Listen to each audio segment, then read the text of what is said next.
Okay, welcome to this Green Lounge event. Partners in green steel, Tata Steel Limited in cooperation with Primetals Technologies.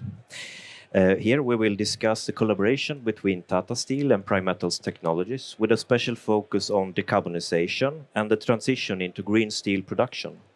My name is Björn Westin. I'm Global Public Relations Manager at Primetals Technologies. And we have two specially invited guests for this panel discussion. Avneesh Gupta, Vice President TQM and Engineering and Projects at Tata Steel, and Alexander Fleischanderl, Head of Green Steel and Senior Vice President at Primetals Technologies. At the end of the session, we will have a Q&A session where you can address your questions to Mr. Fleischanderl and Mr. Gupta. But yes, without further ado, let's start the panel discussion. So Tata Steel Limited has been recognized as 2022 Steel Sustainability Champions by the World Steel Association for the fifth consecutive year. Mr. Gupta, what are your plans for decarbonizing a hard-to-abate sector like iron and steel? And also, since you have acquired a lot of plants in the recent past, how do you see your plan to decarbonize unfold across these plants? So, good afternoon to everyone, first of all. So I will talk about Tata Steel, primarily the units based in India. But before that, let me say that we have units in Europe, in Imauden and in UK, where we already have our plans in a more advanced stage on decarbonization. And if there are any Q&As on that, we will discuss about it. But I'm more associated with the units in India, and that is where we are. It's a hard to abate sector, as you said, and there are no easy answers. And perhaps in India, it's all the more difficult because you don't have many alternate low carbon energy sources, if you can say. The main ingredient, if I can say, in iron and steel make is a reductant and an energy source. Right now, bulk of it in the Indian steel making scenario comes from carbon, coal. And that is where the challenge lies on how to find alternatives. So as I said, the alternatives in India are not easy to find. The one easy alternative is to go on natural gas, again, not readily available in India. There is a scrap-based production plan that we have, but in India, the organized scrap play is also not of a mature order, and it will take some time to get the scrap supplies tied up and so that you can build units of a larger size. So in summary, I would say the challenge is that we are trying to address are on all three fronts. Right now, it is on reducing the CO2 per ton of a steel make that we do. And in this, we have recently had some collaboration with Primetals on hydrogen injection in our towers in one of our smaller blast furnaces. And we hope that the data that it has given us will make us more ready to do this in a larger scale going forward. We have, as I said, in our mix of steel make, bringing the scrap-based steel making, and we have announced a endless mill from 100% scrap, a 0.57 million ton capacity up in the north where scrap is available. So this is, and there are various other initiatives on injecting, let's say, CO gas or a blast furnace gas or natural gas when it is available in the towers and the stack of the blast furnaces. Again, to reduce the coal that we use in the blast furnaces. So these are our plans on reducing, on reusing, if I can say, is basically about capturing the CO2 and then reusing it for some other purpose. So we have a small 5-ton unit that we have put up in our Jamshedpur unit to capture the CO2, and we are trying to see how we can use it. So again, a very small scale pilot demonstration unit. On the replacement, if I can say, the third R, where you replace the carbon by the only known thing right now is hydrogen. That is some, I would say, few steps ahead. And though we are planning on a hydrogen generator and as I said, already injection has been tried out. So we will see how it goes and how it pans out. So on all three fronts, we are trying to do as perhaps all the steel makers are doing, but the challenge is huge, but it has to be done. So that's what I would say in summary. Okay, thank you so much. You mentioned one project with Primetals as well. Could you please elaborate on your collaboration with Primetals Technologies on this journey to decarbonize? Maybe mention a few more.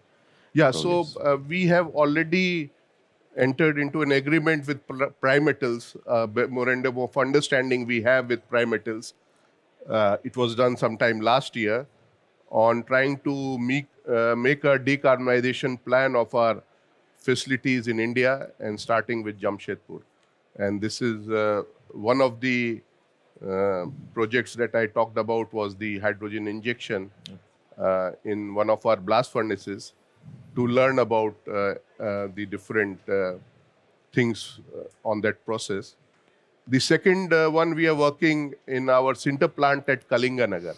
So we have another facility in Kalinganagar where sinter plant, again, Primetals has this Meros technology, which is on waste energy recovery and also emission reduction.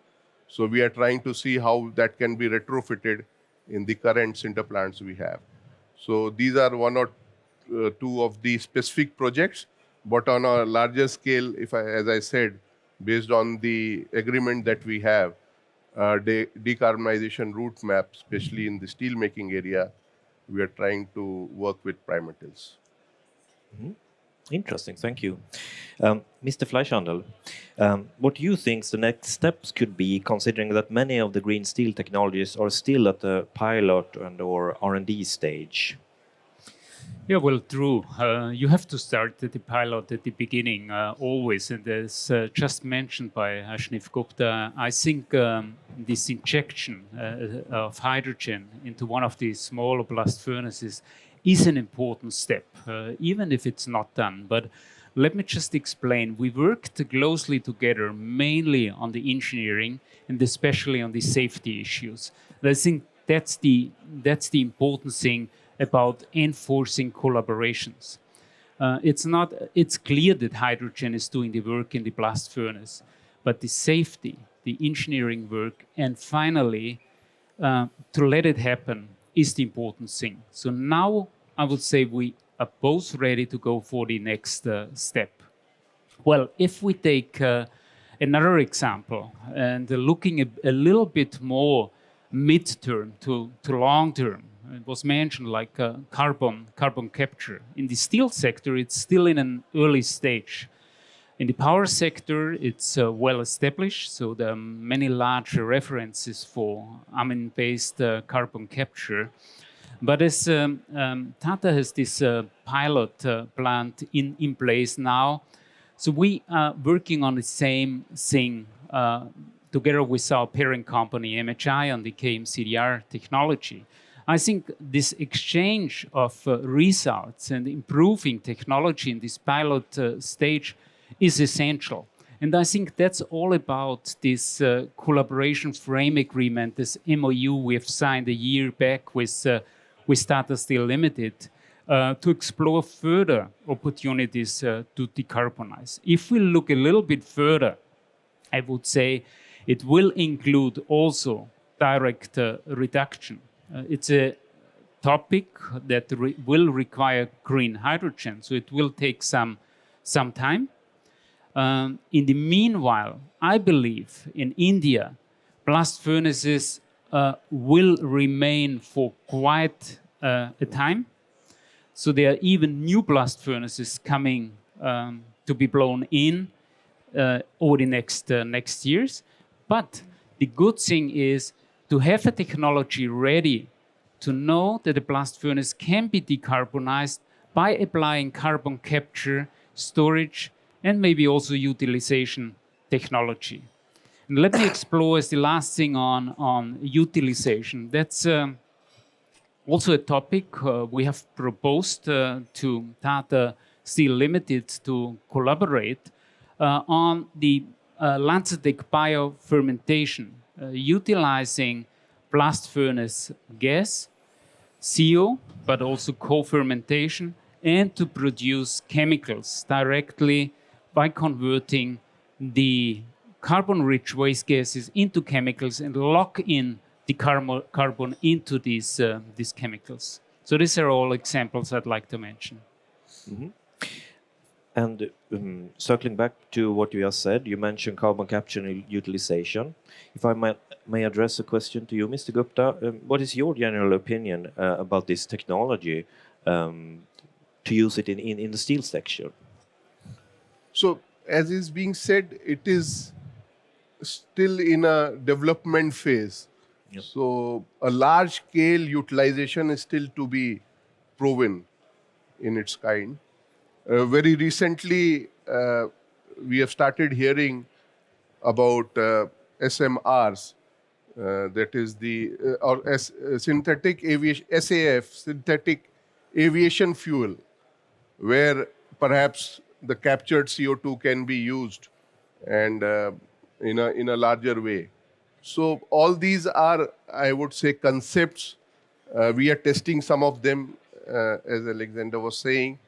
But on a very large commercial scale, we emit 2 tons of CO2 per ton of steel produced. So that is a huge amount.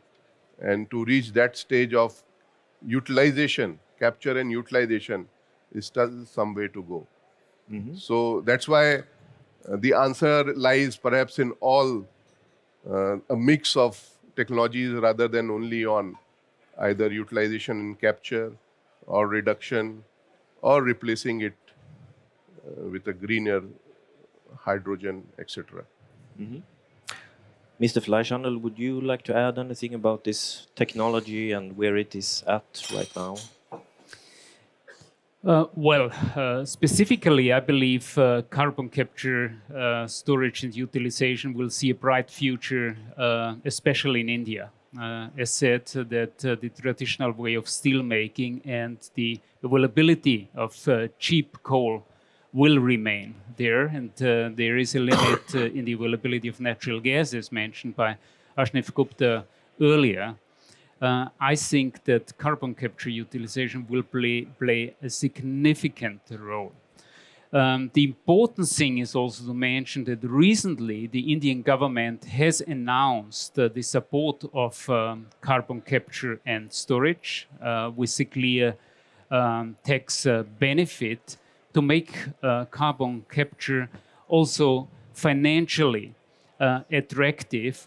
And this comes quite similar to what the United States has recently enforced with the Inflation Reduction Act and the Q45 by supporting any ton of CO2 that is captured with up to $85 per ton of CO2.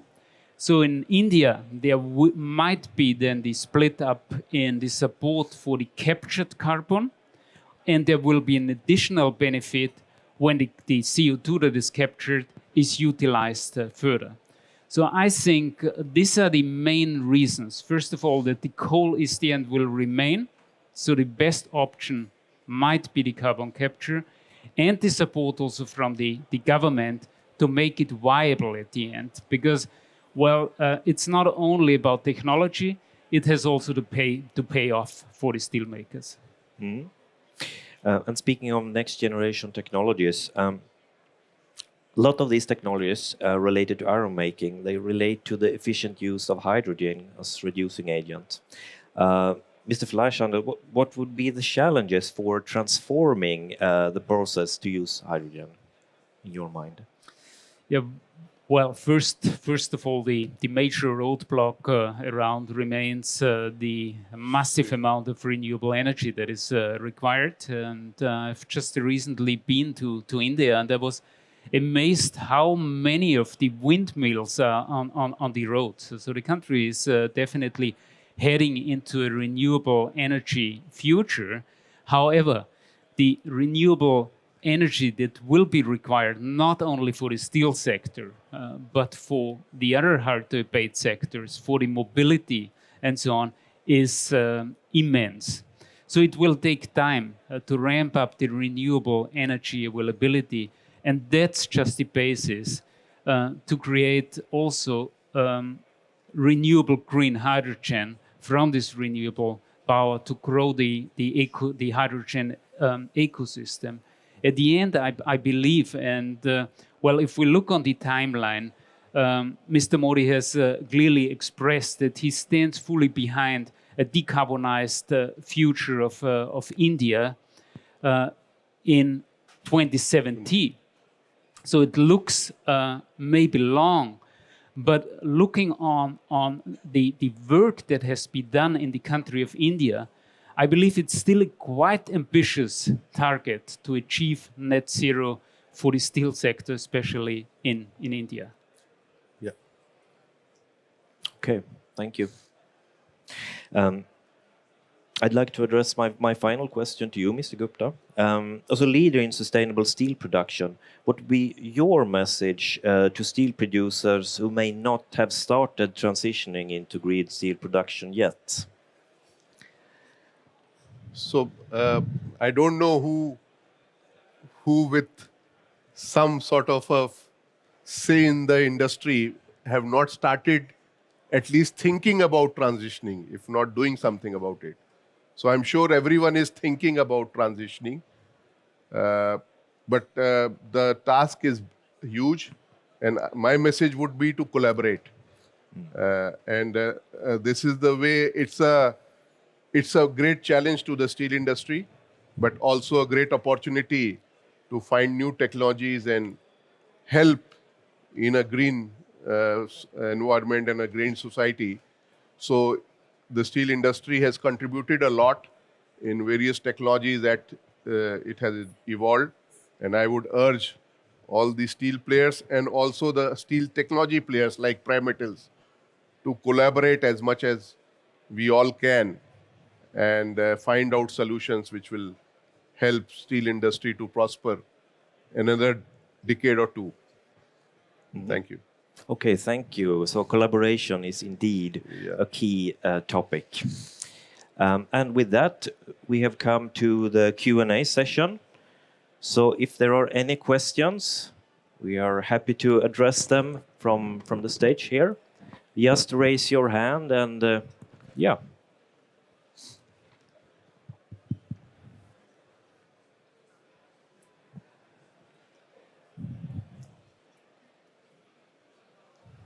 Okay, we have a question here. Very good.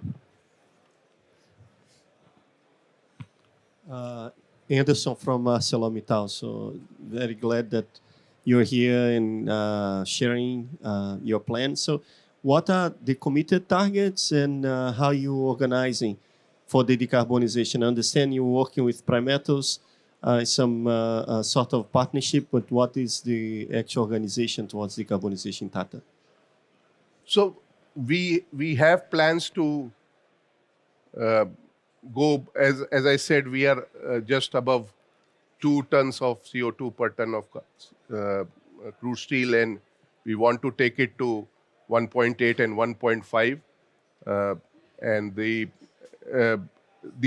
some paths are known, like we have invested in the scrap-based steel production, and we want to expand that more depending on how the scrap is available.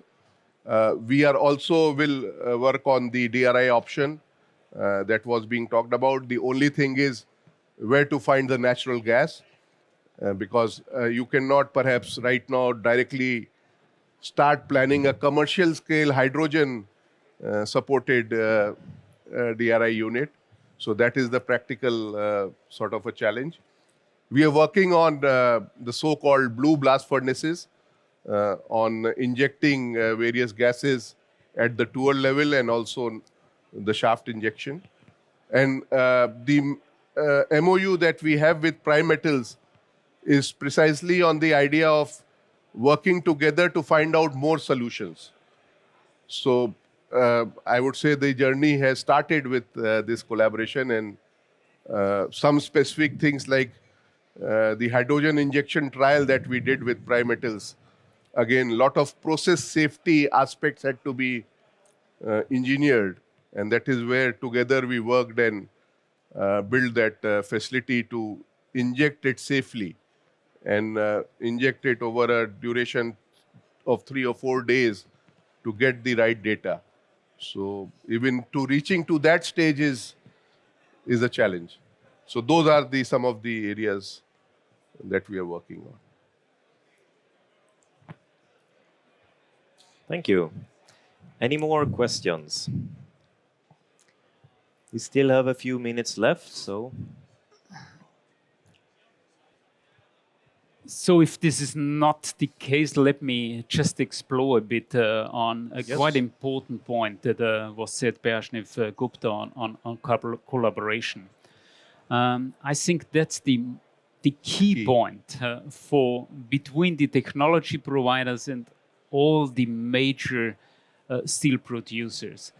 The task we have to manage all together is so big that no one can do this by its own.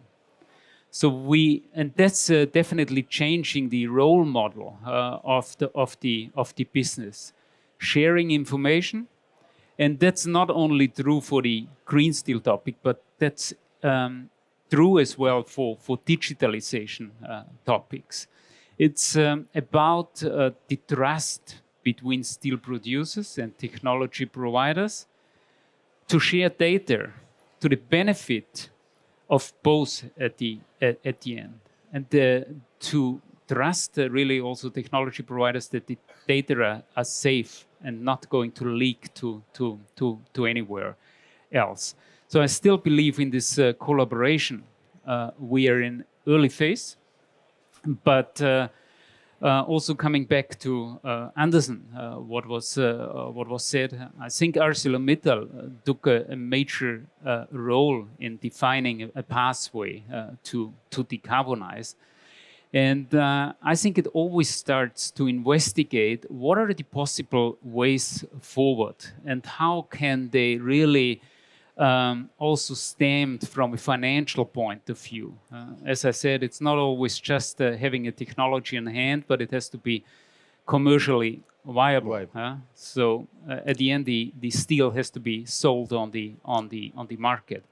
And therefore, I would like to raise another important point, and that's the essential role of the demand side. And that's also an important point we have seen just, I would say, the past 12 months, that major off-takers from the automotive side, the building industry, white goods, are interested in decarbonized steel. And if we read the reports from major consulting companies, they clearly address that there will be a strong undersupply in green metallics, in green steel, which will most likely provide a significant premium on the green steel. And I think that's important to mention, because it cannot be all on the shoulders of the steel producers investing,